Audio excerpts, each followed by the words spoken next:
Hi friends, welcome to Telugu love stories. ఎవరైనా మన ఛానల్ని సబ్స్క్రైబ్ చేసుకొని వాళ్ళు ఉంటే ప్లీజ్ సబ్స్క్రైబ్ చేసుకోండి ఫ్రెండ్స్. అలానే స్టోరీ నచ్చితే తప్పకుండా లైక్ చేయండి. ఇక స్టోరీలోకి వెళ్ళిపోదాం. శివరుద్రుడు ఎపిసోడ్ నెంబర్ 20.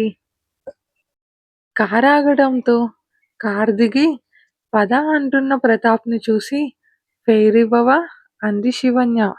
ఇప్పుడు కాదు, తర్వాత ఇస్తాను, వెయిట్ చేయండి అంటూ ప్రతాప్ డ్రైవర్తో చెప్పడంతో ఆ హోటల్ చూసిన శివన్య అవసరమా అంది. హా, ఉండేది ఒక జీవితం, కష్టపడేది కడుపు నింపుకోవడానికేగా. సంవత్సరం మొత్తంలో వచ్చే ఒక్కరోజు జరిగే ఈ డేకి ఈ మాత్రం ఉండొచ్చు అన్నాడు ప్రతాప్. సరదాగా వస్తున్న అన్న మాటలకి నవ్వు ఆగలేదు అనుకి.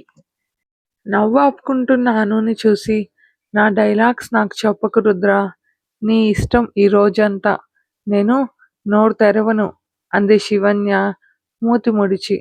చూద్దాం అది కూడా ఎంతసేపో అంటూ అను 2 అడుగులు ముందుకు వేయడం చూసి శివన్య కింద పెదవి పట్టి చిన్నగా లాగుతూ, ఇంకోసారి మూతి తిప్పావనుకో ఆ రోజు నైట్ ఆపిన ముద్దు కంటిన్యూ అవుతుంది అంటూ చిన్నగా చెప్పి పద అన్నాడు ప్రతాప్.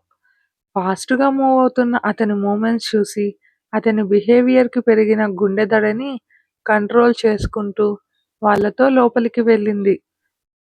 క్లాస్ లుక్లో ఉన్న ఆ హోటల్లో చూస్తూ లోపలికి వెళ్ళి శివ అటు వెళుదాం పదా అంటూ కొంచెం ఖాళీగా ఉండే పక్క తీసుకెళ్ళింది అను. అక్కడ అందరినీ చూస్తూ, గాడ్, నేను వర్క్ చేసే పబ్లో కూడా ఇలాంటి పొట్టి బట్టలే వేసుకొస్తారు, అక్కడికి ఇక్కడికి ఏం పెద్ద తేడా లేదు కదా అంది శివన్య. శివన్య తలపై ఒకటి పీకి, అది ఎవరిష్టం వాళ్ళది, బట్టలని చూసి మనిషి క్యారెక్టర్ డిసైడ్ చేయకూడదు, ఫారెన్స్లో అంతా కల్చర్ అలానే ఉంటుంది, కొంతమంది అక్కడ చదివిన వాళ్ళు లేదా ఇక్కడ బిజినెస్ చేస్తూ మీటింగ్స్కి వెళ్ళే వాళ్ళు అలానే ఉంటారు, అలా అని పొట్టి బట్టలు వేసుకున్న వాళ్ళంతా క్యారెక్టర్ లేని వాళ్ళు కాదు, పద్ధతిగా రెడీ అయినంత మాత్రాన క్యారెక్టర్ ఉన్న వాళ్ళు కాదు. ముందు మనం ఎదుటి వారిని చూసే విధానం బట్టి మన సంస్కారం ఉంటుంది అన్నాడు ప్రతాప్.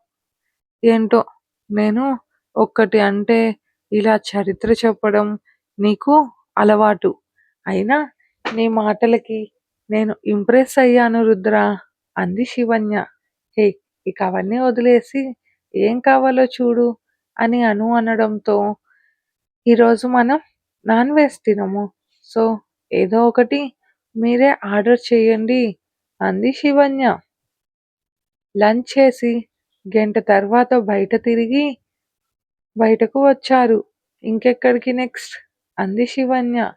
మీ ఇష్టమని ప్రతాప్ 2 అమ్మాయిల్ని చూస్తే నాకోపిక లేదు అంది అను. ఉదయం త్వరగా లేచి ఇంట్లో పూజ చేసి ప్రసాదం తనే చేయడంతో చెల్లెలు అలసిపోయిందని అర్థమైంది ప్రతాప్కి. ఓకే, డ్రైవర్కి మీ ఇంటి అడ్రస్ చెప్పు అని ప్రతాప్ అనడంతో సరే కాసేపు స్లీప్ వేయచ్చు అంటున్న శివన్యని చూసి అను నవ్వుకుంటే కర్మ అనుకుంటూ మనసులో అనుకి సైగ చేశాడు. గంట తర్వాత అను ప్రతాప్ ఇంటి ముందు కారు ఆగితే శివన్య ఆ ఇంటిని చూస్తూ వావ్ అను, చాలా బాగుంది అంది. ముందుగా వరమ్మకు చెప్పాలి అనుకొని ప్రతాప్కు సైగలు చేసి శివన్యను చూపించి రండి అన్నయ్య అంటూ ముందుకు వెళ్ళింది అను. అను వెనకే వెళుతున్న శివ చేతిని పట్టుకొని అక్కడే ఉన్న డ్రైవర్ని చూడడంతో అతను కారు తీసుకొని వెళ్ళిపోయాడు. ఇల్లు చాలా బాగుంది కదా రుద్ర, ఫ్యూచర్లో మనం కూడా ఇలాంటి ఓన్ హౌస్ కట్టుకోవాలి అంది శివన్య. నీకు నచ్చిందా అని శివన్యని దగ్గరకు తీసుకున్నాడు ప్రతాప్. అయోమయంగా చూస్తూ వదులు రుద్ర, అను వస్తే చెండాలంగా ఉంటుంది అంటూ గింజుకుంటున్న శివన్య వీపుపై ఉన్న చేత్తో వెన్నుపై నిమురుతూ తనకి మేనస్ ఉంది లేవే నువ్వు గింజుకోవడం ఆపు అంటూ మరింతగా తనని ముందుకు లాక్కున్న రుద్రని భయంగా చూసింది శివన్య. అందరి ముందు ఎగిరి గంతులేసి మరీ ఫ్లయింగ్ కిస్సులు ఇస్తావు. నేను దగ్గరికి వస్తే మాత్రం ఎందుకే ఇంతలా భయపడిపోతావు? ఆ చెప్పు అంటూ ముందర పడిన ఆమె హెయిర్‌ని చేతితో తాకుతూ అడిగాడు ప్రతాప్.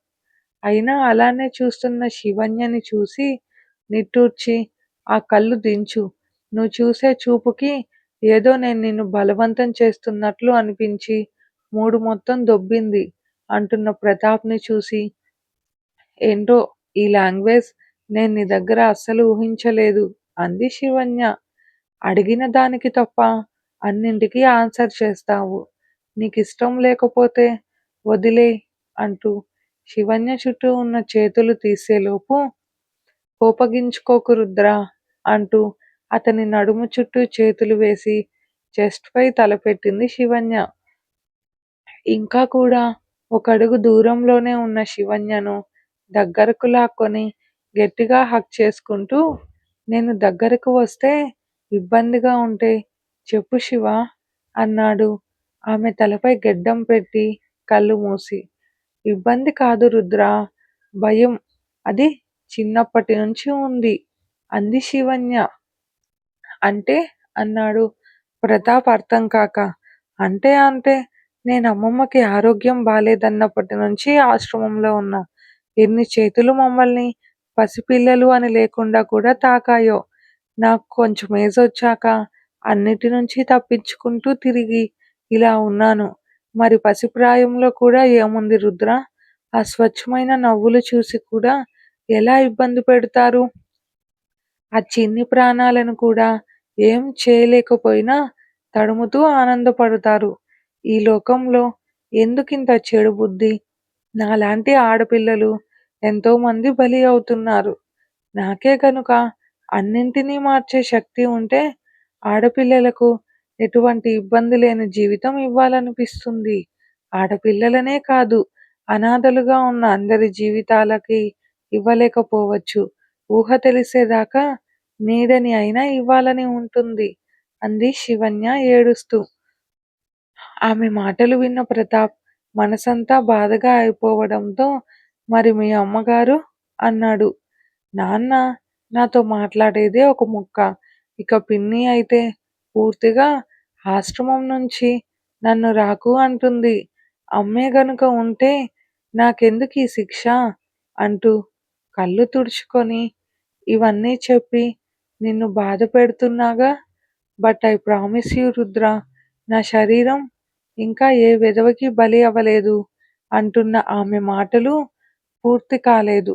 అప్పటికే అతని చేయి ఆమె నోటికి అడ్డుగా ఉండడంతో నేనడిగానా అన్నాడు కోపంగా చూస్తూ. కానీ చెప్పడం నా ధర్మం అంది శివన్య. ఈ మట్టిలో కలిసిపోయే శరీరానికి నేను అంత ప్రాధాన్యత ఇవ్వను శివ. బతికున్నంత వరకు ప్రేమించే మనసుకే విలువ ఇస్తాను. ఇక చాలు, ఇప్పటికే ఎక్కువ మాట్లాడావు. లోపలికి వెళ్దాం అంటూ ముందుకు వెళ్ళిపోయాడు ప్రతాప్.